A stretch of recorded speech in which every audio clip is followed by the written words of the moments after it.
So hi అండి, welcome back to మన channel. So ఈ పూట మన వీడియో ఏమంటే, లాస్ట్ వీడియోలో మీకు తెలియజేస్తాను కదా వాళ్ళని సైట్కి అయితే తీసుకొని వెళ్తున్నాను అనేసి. సో ఇదే అండి, ఇది మనకి తెలిసిన వాళ్ళది సైట్ అనమాట ఈ బిల్డింగ్. సో ఆయన అయితే ఎక్స్ప్లెయిన్ చేస్తున్నారనమాట స్టూడెంట్స్కి ఎలా ఉంటుంది బిల్డింగ్, ఎలా కన్స్ట్రక్ట్ చేస్తారు, దానికి ఏం కావాలి, ఎలా వాళ్ళు డ్రాయింగ్ వేస్తారు, సో అవన్నీ వాళ్ళైతే చెప్పిస్తున్నారనమాట. సో ఇది అనమాట, వాళ్ళకి కూడా తెలిసి వస్తుంది ఏంటి అంటే, ఓకే మేము కూడా ఇలా చేయాలి అనేసి ఫ్యూచర్లో. సో వాళ్ళకి కొంచెం ఐడియా ఉంటుంది కాబట్టి సో వాళ్ళకి ఇవన్నీ అయితే తెలియజేస్తున్నాము. 3D మూవీ లాగా, లైక్ 3D చూస్తే ఎలా అనిపిస్తుందో అలా వాళ్ళకి కూడా తెలిసి వస్తుంది. సో అందుకనే అండి.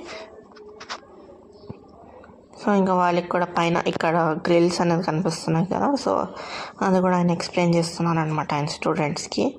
సో ఇదండి, మన స్టూడెంట్స్కి కంప్యూటర్ ముందే ఒకటే కాదండి, సో స్టూడెంట్స్కి అదొకటే కాదు కదండి. సో వాళ్ళకి కూడా బయట సో కన్స్ట్రక్షన్స్ ఎలా జరుగుతుంది అనేది కూడా వాళ్ళకి కూడా తెలియజేస్తూ, సో వాళ్ళకి ఇలా ఒక ఐడియా వస్తుందన్నమాట. సో వాళ్ళ ఫ్యూచర్లో ఓకే మేము కూడా ఒక ప్రాజెక్ట్ చేయొచ్చు అన్నట్లుగా, అందుకనేసి వాళ్ళని బయటకు అయితే తీసుకొని వచ్చాము. సో ఇదండి మన వీడియో, ఈ పూట మన వీడియో నచ్చితే లైక్ చేయండి. Thank you so much.